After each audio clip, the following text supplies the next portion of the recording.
Compuestos que están presentes en una dieta, medicamentos, productos químicos de origen industrial, ¿cuántos? Cosméticos, en fin, estamos en contacto en nuestro día a día con muchísimas sustancias, muchas veces tóxicas, que desconocemos y que podrían alterar en cierto modo pues nuestros genes, nuestro material genético, lo que llamamos ADN. Esta noche nos acompaña en el plató de informativos de VTelevisión Vanessa Valdeiglesias García, bióloga, investigadora y recientemente premiada por la Sociedad Europea de Genómica al investigador europeo menor de 35 años con la mejor trayectoria científica. Enhorabuena, Vanessa. Muchas gracias. Un premio que creo ha sido a recoger a Praga, no sé si era la primera vez que recibías un reconocimiento de este calibre. ¿Cómo fue la experiencia? Pues muy positiva, muy positiva. Sí, fue la semana pasada, fui a Praga con una compañera del grupo también de investigación y allí lo recogí. No era el primero porque la verdad que tanto a mí como al grupo nos han dado varios, pero sí era el primero a estos niveles, a nivel internacional y fue bueno, pues muy impactante y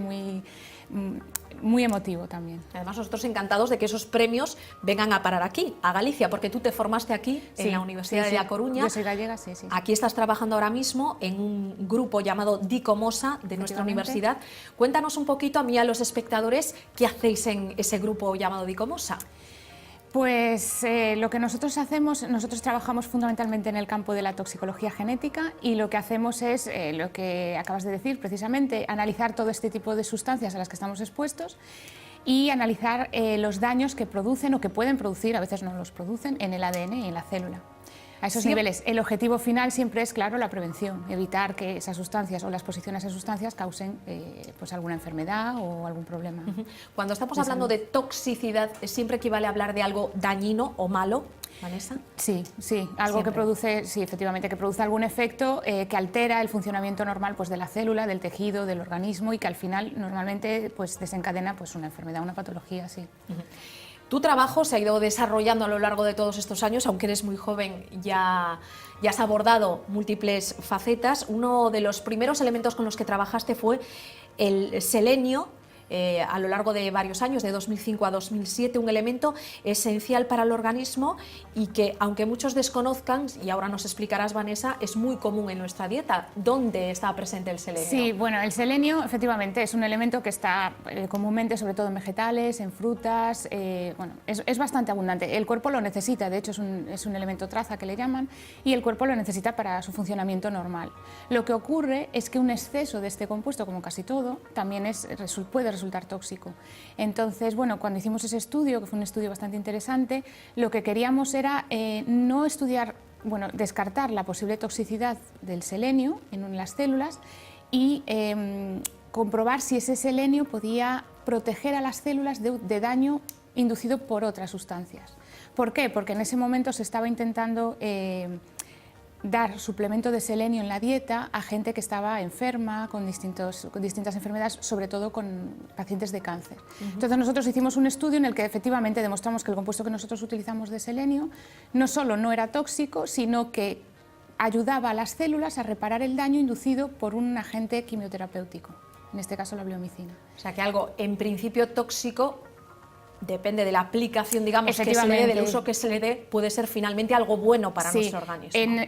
Casi todos los compuestos, casi todos los agentes tienen un rango de, pues, a partir de menos de esto causa daño, más de esto también causa daño. Y entonces parte de nuestro trabajo es también delimitar ese rango, en qué medida se pueden usar esos compuestos para que no hagan daño o incluso para que sean beneficiosos. Claro, Vanessa, ahora al escucharte, el selenio está presente pues, en múltiples vegetales. Alguna persona pensará, si mi dieta se basa fundamentalmente en vegetales, vegetarianos, sin ir más lejos, ¿estoy ingiriendo demasiado selenio o tienen que ser grandísimas dosis para que realmente haga daño? Tiene que ser dosis muy grandes, muy grandes. Aquí, en los niveles de una dieta normal, aquí no. En algunos países, por ejemplo, creo que en Centroamérica hay un fruto que sí tiene mucha cantidad de selenio. Yo no sé si tuvieses una dieta basada solo en ese fruto, claro, pero vamos, no. Yo creo es algo improbable. Es algo muy improbable, sí. Vanessa, ¿y a esta conclusión habéis llegado con la aplicación de esos suplementos con selenio a dietas de pacientes con cáncer en la teoría y en la práctica? En la práctica, bueno, nosotros no trabajamos con poblaciones en este nivel, ¿no? Con ensayos clínicos, pero sí sé que se ha hecho, se ha suplementado a pacientes con cáncer con selenio y sí han tenido resultados positivos. Efectivamente, resisten mejor los tratamientos de quimioterapia, de radioterapia, sí es positivo en ese sentido. Un trabajo con el selenio que también mereció un premio, el que te otorgó la Real Academia Galega de Ciencias. Sí, ese fue el primero, efectivamente también al mejor joven investigador de ese año, y sí, claro, muy contenta, y también fui a recogerlo a Santiago, muy emocionada. Después vendría un trabajo con otra sustancia, con otro compuesto, el ácido ocadaico, de nombre un poco extraño y que sin embargo encontramos muchas veces en los titulares de los periódicos, sin ir más lejos, o en las noticias de la televisión, y que tiene que ver con la toxina diarreica. Es uno de los motivos que provocan toxina diarreica. Sí, es uno de los tipos de toxina diarreica que hay. Efectivamente, si dices ácido ocadaico, probablemente a la gente no le suene, pero constantemente en los periódicos es a la orden del día que sale que cierran bateas, que mareas rojas, que no se puede comer mejillón, etcétera, etcétera. Bueno, pues todo eso, hay muchas toxinas, pero la fundamental y la más abundante es el ácido ocadaico. O sea que la encontramos, la localizamos en los moluscos. Sí, fundamentalmente. La pueden tener otros organismos marinos, pero fundamentalmente en moluscos. Y en este caso, ¿por dónde fue vuestro estudio? Pues nuestro estudio ¿qué comprobasteis? La toxina, en este caso el ácido ocadaico, está catalogada como toxina diarreica, como que produce diarrea y síntomas relacionados, pero no se había estudiado, o se había estudiado muy poquito, sus efectos a nivel celular y molecular. Entonces nosotros planteamos un estudio pues, a esos niveles, de decir, bien, tú te comes el molusco y te causa diarrea, pero ¿causa algo más? Y entonces eso fue lo que investigamos, porque la legislación que había en ese momento, que de hecho es la que sigue vigente ahora mismo, establece unos niveles basales solo en base a los síntomas gastrointestinales, no contempla ningún... No va más allá. No va más allá porque no había mucha cosa al respecto. Y entonces nos planteamos un estudio para comprobar si hacía alguna otra cosa o no. Y efectivamente vemos que hace muchas más cosas que solo inducir diarrea. Entonces, pues ahí quedaron nuestros estudios para que los organismos responsables pues tomen las medidas que tengan que tomar. Vamos. Y que los laboratorios que se encargan de realizar análisis y demás profundicen un poquito. Efectivamente, claro, no solo nuestro estudio, hay que sumar luego estudios posteriores ya con animales, ya otro tipo de estudios con otras células, con otras concentraciones, pero sí, nuestro estudio ayuda a todo eso, toda esa información luego se recoge y luego se elaboran las guías de prevención correspondientes o el reglamento en este caso correspondiente. Ahora mismo, Vanessa, te encuentras trabajando en el campo de los nanomateriales, materiales que podemos definir como pequeñísimos, con una dimensión menor a los 100 nanómetros. Efectivamente. No se puede explicar de una manera gráfica porque no muy, podríamos muy decir pequeño. el tamaño, pero que se encuentran, Vanessa, en todo prácticamente lo que nos rodea. Sí, cuando empezamos a trabajar con los nanomateriales en el mundo de la nanotoxicología, que es lo que hacemos, la verdad nos sorprendimos de la cantidad de cosas que ya tienen nanomateriales incluidos en prácticamente cualquier área, en medicina, en industria, en agricultura, cosmética, productos para bebés, es que prácticamente productos deportivos, prácticamente en todo ya tienen incluidos nanomateriales. Claro, me decías, en el maquillaje que llevamos ahora mismo puesto, en esta mesa sobre la que estamos apoyadas, en un montón de artículos electrónicos. En casi todo. Los nanomateriales es que tienen una ventaja muy... Bueno, tienen muchas ventajas, pero poseen, aunque son los mismos materiales de la misma composición que materiales más grandes, tienen propiedades muy distintas. Entonces, pues por ejemplo, pueden ser fluorescentes cuando, por ejemplo, el zinc puede ser brillante cuando a macroescala no lo es, o puede ser más magnético, puede ser más duro, más que transmita mejor la electricidad. O sea, es una serie de ventajas que, claro, tienen muchísimas aplicaciones. En cosmética, por ejemplo, pues el brillo que te suelen poner, mucho es de nanopartículas que hay ahí. Claro, esas son las propiedades positivas, pero vosotros lo que indagáis es las los negativas, posibles efectos negativos de su el uso. problema de los nanomateriales es que al estar en nanoescala las propiedades cambian, como digo, que es una de las ventajas que tienen, pero claro, al cambiar esas propiedades puede que también cambie su mecanismo de acción y por tanto su toxicidad, y muchos no se han testado aún. Claro, es una cuestión realmente preocupante. Muchos de los productos que están en el mercado, que se comercializan, dices, no han sido testados previamente para comprobar si tienen efectos nocivos. Están ahora muchos grupos a nivel mundial testando eso, a toda velocidad, porque hay muchas cosas que ya están ahí y que, bueno, se ha testado, pero muy someramente. No hay una normativa al respecto de su fabricación, de su uso, muy poquitas nanopartículas o nanomateriales están controlados en ese aspecto.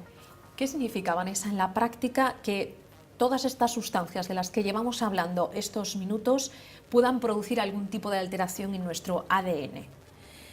En la práctica, a ver, normalmente... ¿De qué manera se puede visibilizar? Normalmente la célula es muy inteligente muy perfecta, suele tender a la perfección. Ella tiene unos mecanismos de reparación muy potentes que suelen repararlo. Lo que pasa, a veces esos mecanismos también se pueden alterar, pero bueno, eso también lo estudiamos. ¿Qué pasa? Normalmente el daño que se produce a nivel celular, a nivel genético, la célula lo detecta, se autodestruye y no pasa nada. A veces o no se puede autodestruir porque estos mecanismos fallan o simplemente el daño es demasiado para que entonces se propaga a otras células, se propaga a células hijas, ya no tenemos una célula, tenemos un tejido afectado, podemos tener, incluso desarrollar pues, procesos cancerígenos, entonces hay que, tiene que ser mucha exposición, tiene que ser mucho daño, pero bueno, sí, puede dar lugar a procesos de este tipo. Cuando hablas de cáncer y de posibles procesos de daños en nuestro organismo, te tengo que preguntar por vuestra investigación en el campo de, por ejemplo, episodios como fueron los del Prestige o incluso el vertido de petróleo inmenso en el Golfo de México por parte de esa multinacional BP y sus efectos dañinos sobre los voluntarios, por ejemplo, que se dedicaron a limpiar el fuel. Pues mira, ese es un ejemplo buenísimo de lo que estoy comentando precisamente, porque nosotros nuestro grupo hicimos dos estudios, dos muy grandes.